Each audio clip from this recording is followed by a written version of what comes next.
Here at the table with me are Mr. James Riggin, our Chief Operations Officer, Sergeant Loya and Chief Barclay of the Midland ISD Police Department, Mr. Jeff Horner, who's our Executive Director of Secondary Schools, and Mrs. Misty Ring, who's our Associate Principal at Midland High. We're going to let Chief Barclay walk us through what happened yesterday, step by step, and then we'll be available for any questions. Good morning.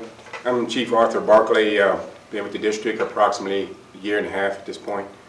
At approximately 3:15 p.m. on Thursday, January the 23rd, a Crime Stoppers tip was received which stated that a boy had pulled out a gun and pointed it at another boy at Midland High School.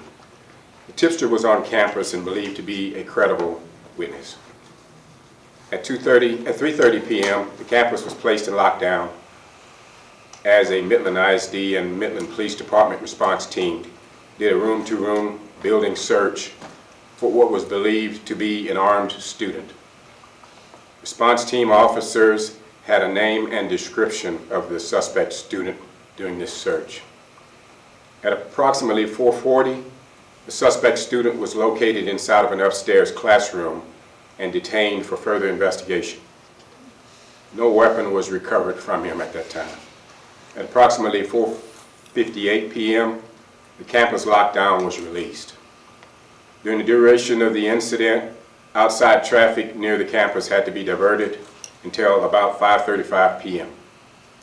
by the Midland Police Department and DPS. When receiving active threat calls upon school campuses, the goal of law enforcement is to resolve the situation in the safest possible manner for students, faculty, and first responders on scene. The first-hand Crime Stoppers tip received weighted heavily on how response team officers conducted their search at that time. While the lockdown was prolonged due to the search process, the incident was concluded successfully.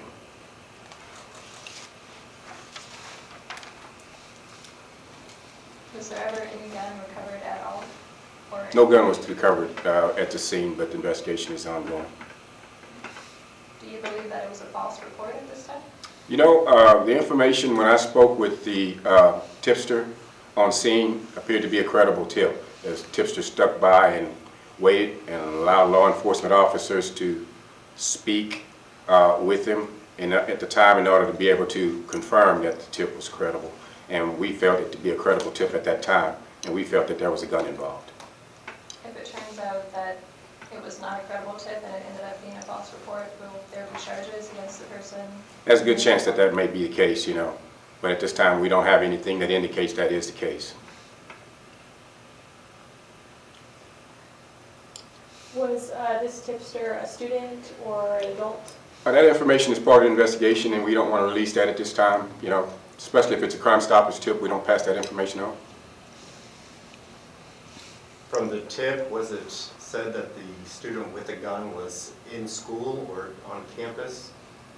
Yes, the tip stated that the student was on campus at the time. Is everything back to normal back at the school, or is there special procedures going on? That's a question that would be better for administration to handle. Midland High School's back on a regular schedule today. We did provide counselors on campus in case we had students that sat through the lockdown, you know, in need of any kind of counseling. But the start of school was smooth this morning. They're on a regular schedule.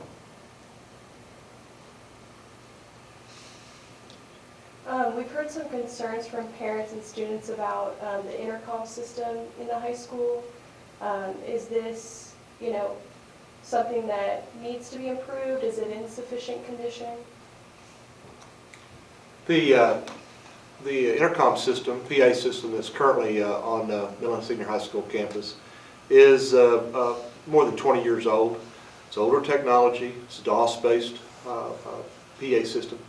The system itself, with that type of age of technology, has issues from time to time, and there are portions of the building that were affected without PA in this situation. There have been parts on order because they're not off the shelf and have to be rebuilt. There is a very costly replacement for that technology. And at this point in time, we're still maintaining the older technology on the campus. Do you know about how many areas of the school didn't receive that intercom call? I don't know that specifically information. But just to be clear, because we were aware that there were some malfunctions with the intercom system, I'm very proud of the effort that our administrators took to go throughout the entire school, ensuring that that message of lockdown did get heard by all staff members. And so you said there were parts on their way or ordered. Do you know when you'll expect to receive? Usually when that older technology usually takes anywhere from 2 to 4 weeks to get, parts aren't just on the shelf with 20-year-old technology. You have to, system boards have to be sent in, rebuilt, and sent back. 2 to 4 weeks for any repairs. And is that from this date or from a date last week or? We're at the mercy of the manufacturer and whoever redoes the parts. So because of, this instance that happened yesterday, will there be any sort of expedite, service, or will you reach out to them to say, hey? We always try to expedite the service. It takes bench work to repair those parts that are not replaceable. A bench man has to actually go in and replace the system boards and work on component level for those replacements. So it's not a simple matter of sitting in the old board, getting a new board back. Someone has to sit down and a bench and replace those and rebuild them and then test them. So about how long does it take to replace? Typically 2 to 4 weeks to get those back. But to replace the system, how long does it take for the benchman to replace the system? Typically 2 to 4 weeks, the whole process. Is there a consideration about putting in metal detectors in the school system? At this time, that hasn't been something that's been discussed because there's a lot of things that need to be considered before you implement a metal detector program within a school district, and a lot of that stuff is things that probably needs to be considered by the superintendent and the school board, and so far we haven't been having those discussions. And what are some of those things that need to be considered? There's a lot of, whenever you put in metal detectors for any purpose, you have to consider the time factor involved in, say, processing students through a metal detector. If you have, say, a 2,500 student campus population, then that takes a period of time. And you have to be able to do like when you go through an airport, or if you go through Dallas Cowboys Stadium, you'll see how that process works, and it's a time-consuming process. So that's something that has to be considered before you consider a metal detector program. So technically you're relying on Crime Stopper tips? Not necessarily, no.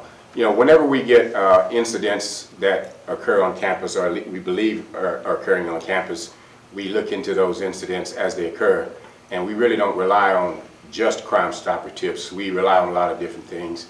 And a lot of them, the things that we do rely on, involve our school resource officers. It involves the teachers being proactive and paying attention to what's going on a day-to-day basis when it comes to access control into and out of the school, things of that nature. Were there any injuries during the lockdown? No injuries at all. So the student that was taken into custody yesterday, was he allowed to go back to school today? No, he was not. Okay, and do you know for how long he won't be able to go back to school? That would be an administration question. We're still continuing to investigate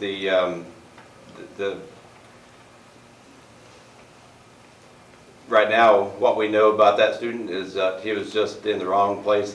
All the information we have is in the wrong place. There may be disciplinary consequences for not being in the classroom he was supposed to, but unless we turn up additional information through the investigation, that's yet to be determined, anything additional. So. Would it be safe to term this as, an overreaction, or how would you define this situation? So we never take lightly going into a lockdown, but we don't take chances if we believe, and we did. We believe we had a credible threat. So we don't regret going into lockdown. I don't think it was an overreaction. Security protocol for the school, do you think that was a successful thing yesterday? I think the work we've done with the standard response protocol, we put in a new SRP, and I think y'all have a handout on that this year. We trained staff through the CRAZE process. We trained staff in the standard response protocol, updated all of our information. Parents have it, practice with kids. So the staff, by all accounts, the staff did a great job of executing the SRP, executing the lockdown. We did have the hiccup of the communication, but as Ms. Ladd said, administrative staff did a great job of overcoming the challenge of the technology by getting out there and physically doing what they needed to do. So I'm proud of the work the staff did. I think they executed SRP the way they were trained. How many law enforcement agencies were involved in the lockdown? You know, the Midland Police Department was there and assisted in the actual room-to-room search. And then I spoke with the DPS lieutenant by phone, and then I think they showed up at the end of the, at least sometime during the time we were actually doing the search, and they actually assisted with the outside traffic control issues. Was the outside of the campus searched in case you may have thrown if there was a weapon, thrown it out somewhere around campus? Yes, sir, it was. The exterior was already searched prior to the arrival. Once the team was established and began room-to-room clearance, it was already, the outside exterior was searched and the perimeter surrounding. And then we also, you know, when we made the decision to search certain areas of the building, we used interior cameras within the building to try and track where the student went, so we could know exactly which areas needed to be searched for this possible weapon. So in the areas where the intercom system was not working, administrators had to go door to door to let teachers know that you all were in a lockdown? Yes, ma'am. That's what we did. But you don't know how many classrooms that administrators went to? I really don't know the number of how many classrooms weren't working, but it was enough that we, went throughout the whole building with a team of administrators in order to make sure everybody knew we were in a lockdown and the lockdown was effective. And how long do you think that took? I mean, what would be your estimate for the time that it took to go door to door to instill that lockdown? I don't have a time frame that it would take. It definitely, and they knew the telecenter wasn't working.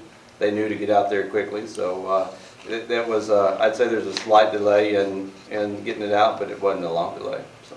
And again, what I was so pleased to see is that technology, as we all know, can be our best friend, or it can let us down at times. But because the staff had been trained and practiced on our standard response protocols, they did what was necessary to follow those, to communicate with law enforcement very quickly, and to take those necessary actions. Sure, but a 20-year-old intercom system, I mean, when did you all decide to replace it? How long has this been in the works to replace the intercom system? It's not been in the works. All those telecenters were installed in secondary schools over 20 years ago. So it's not just one system. We have we have several systems in our district that are all in need of repair or replacement. Sorry? About how much money does it cost to replace these systems? Just to replace the technology that is there at Midland High School right now, about $420,000. It with new equipment.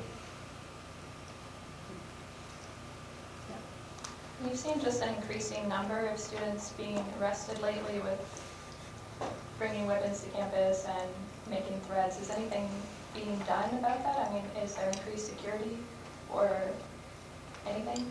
You know what I'm saying? Was there a specific incident that you could, express to me so that I can kind of, I know we've been doing a lot of things and we haven't had any more threats this year than we've had last year.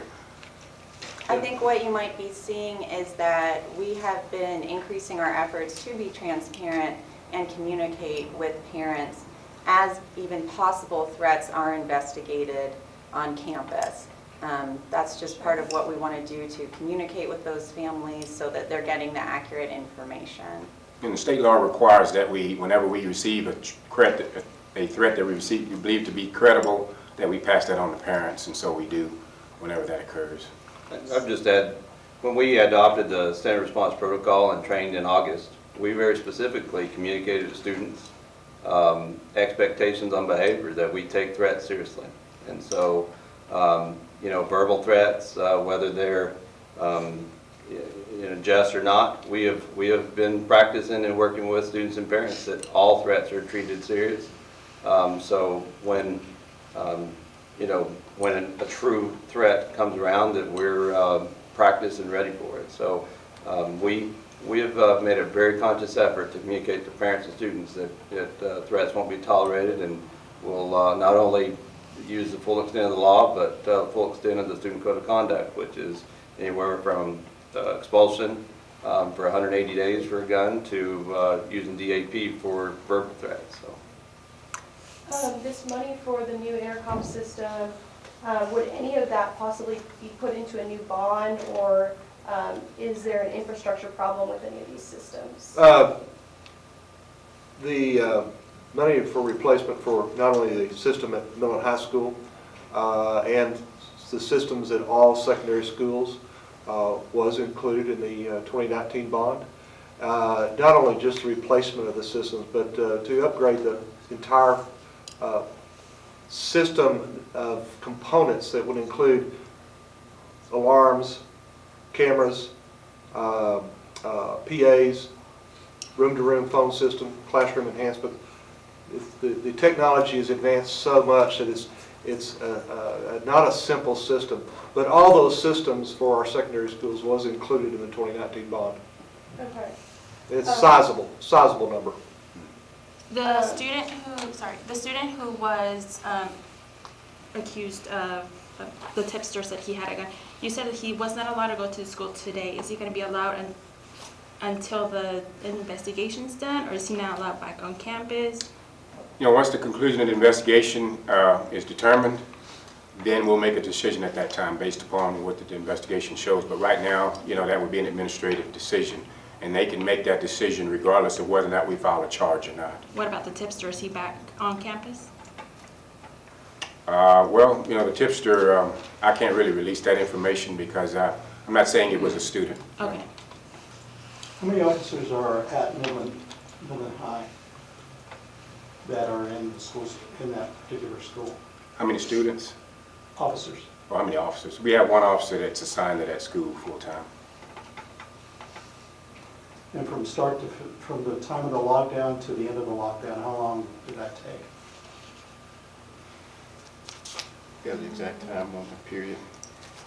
About an hour and a half, but then the perimeter was held slightly longer so we could coordinate the buses getting in and a controlled release of the students. Going back to the question about the intercom system, you said it was a significant portion of the bond. Do you have like maybe a ratio or a percentage at all? Like, Well, the new bond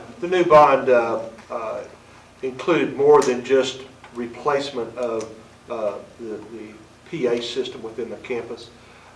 Today's security and technology includes door access control, enhanced video systems, phone systems that are interactive with PA and with the campus police and security, district security. It's a much more robust systems that you put in campuses now if we were going in to replace a major replacement to the system. And when it could easily be several $1 million for every campus to replace and to enhance a campus. so I do not have all a of those? specific number right Okay. now, but it's a significant cost to enhance a building for security, video, technology, door enhancements, because it's not just a locking system as a door, it's also to redo the door to accept the enhancements. So it's very complicated and extremely expensive. And that's something that we would look at for all of our secondary Yes. schools, not just Midland High. Right. And so if the intercom system had worked throughout the school yesterday, would you have used it? And if so, how would that look like? I have to refer to Jeff on that one. I know they would used it, yes. Absolutely. If It was used except If for we had certain the areas. technology that our elementaries have, we would have pushed the button and every door would have locked in the entire building. Right now, there's 60 entrances and exits to Midland High School, and it takes a good while to get about to those, whether the PA systems are working or not. So absolutely, we would have gone in lockdown with the push of a button had we had technology that's available, many new campuses have today. So. Security technology, for the question to go back, security technology is more than just a PA system in new buildings, just like that. The one button push down at our elementaries versus a multi-function process now at our older secondary schools. We got a picture of an email sent by the associate principal with a picture of a suspect. Is that a confirmed email? When we went into lockdown, and it took longer to find the student than we would have liked, we circulated a picture of that student using a current picture and an old picture we had. So we did circulate that just to ensure that we could be as quick as possible trying to identify that with staff. So that is confirmed then? We did send that email, yeah. When the student was found in that second floor room, what was he doing? Was he participating in the lockdown like everyone else? Student was in lockdown. The student had actually been, the reason delayed in finding the student had been tardy to that class. We went into lockdown right at the beginning of that class, and part of the protocol, he was not doing anything other than what we would normally do. So he was swept into a classroom that we took longer than we would like to find him. So Was he aware that everyone was looking for him, or no? he was not. No, he was not aware. He was not trying to hide, or there was no ill intentions on the student trying to. He wasn't trying to avoid us. Avoid. Yeah.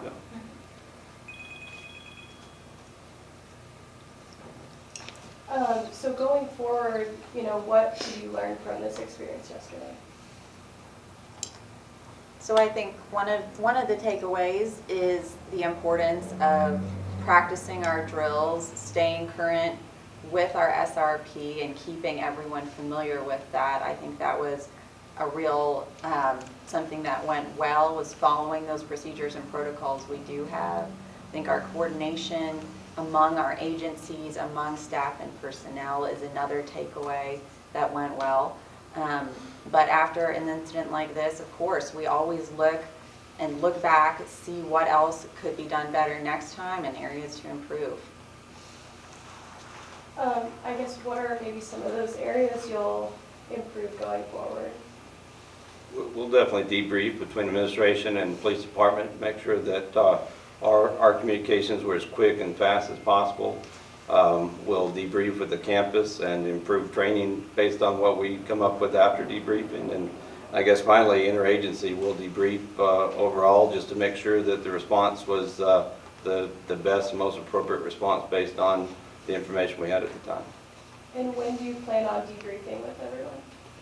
We've started that process already, so it'll be we started last night and we'll continue. So we've already started. I think an important portion of the debriefing should be to include the Midland Police Department, since they work with us so closely on threat response on school campuses, and so we're going to invite them into those discussions as well. Is there any law enforcement intelligence going on? If you get somebody gives you a tip on something, is there any type of intelligence gathering during any period of time during the day? Hey, if it's something having to do with something that needs to be investigated, yes, sir, there is. Is there some kind of counseling going on for the students, to deal with this incident? We had extra counselors at the campus, as well as the 6 campus counselors already there prepared. We actually walked through the building this morning, and there wasn't any students taking advantage of that, but they'll be there available throughout the day if they're needed. About how many extra counselors are there? We had 2 there extra this morning, 2 that were trained as crisis counselors. And standard, you have 6, you said? Yes, ma'am, on the campus itself. Is there any kind of protocol within the counseling system, that if a student wants to go to a counselor, that he's actually going to a counselor, rather than trying to skip class? Absolutely. We actually, within our protocols, when we have something we believe may be traumatic to a student, we have a protocol where students escorted down with somebody from the classroom. They may exhibit need to the counseling center or to a private center off the counseling center. What advice, I guess, do you have for students going through this? My first advice is, we want to continue to ask students that when they see something, to say something. That's a huge part. They're always closest to any alleged student, incident, and able to divert or solve problems fastest. So first, see something, say something. We want to definitely communicate that. We definitely, appreciative our students were very cooperative. They sat for almost 90 minutes in a lockdown, and a lockdown is, a traumatic event. Talk to a significant other, talk to parents, or talk to somebody they know at the school if they are, feeling, nervousness or feeling like they're being affected by the events of yesterday. Can you explain why in the process, so I had heard some concerns from parents that they weren't able to call their students, but they were able to text them. Could you explain why it is they can't call during this time? Yeah, when we go into a lockdown, we literally, we train staff, part of the protocol. In a lockdown, it is pretty much blackout. We lock the doors, turn out the lights, and move away from windows and any kind of an entrance. In the event there is an active shooter or an active offender, that's the protocol. And so when cell phone lights are on, you just give a notification to a possible aggressor out in the hallway, there's somebody in that room. Or cell phones are ringing, those kind of things. So we ask that parents understand that protocol, because it could put their student at risk if they're ringing their student in the middle of a class when they're in a lockdown. So it is part of the standard response protocol, and that's a national standard, not just a Midland ISD standard. And what would you like to say to Midland ISD parents who, were experiencing all of this yesterday? But first, I appreciate their patience. We let out, our normal release is 4:15, and we let students out about 5 o'clock. So I appreciate the patience, not only of our parents, but the community, because, traffic was shut down outside. So I appreciate that. If they have any concerns over how we conduct those protocols, ask that they please reach out to us and let us talk to them and make sure they, are comfortable with how we do those things, how we operate through the protocol. It's a very important factor that a parent understands that a lockout is, if we're in a lockout, is for a reason, and we absolutely want to go through that protocol and not negatively impact the safety of our kids by parents' actions. Parents, when parents come to the school in a lockout, that is something that we're not able to help them with. When parents calls their kids in the classroom, it's not something we can help them, because our efforts are the immediate safety of those kids. And when you have 2,400 kids in a building, or whatever number that is, we're going to spend our first and foremost efforts on the safety of those kids first. Then we'll communicate the best we can afterwards. But my request to parents, or ask them to consider, just know the protocol and help us with understanding the protocol, and there is a parent part to that as well.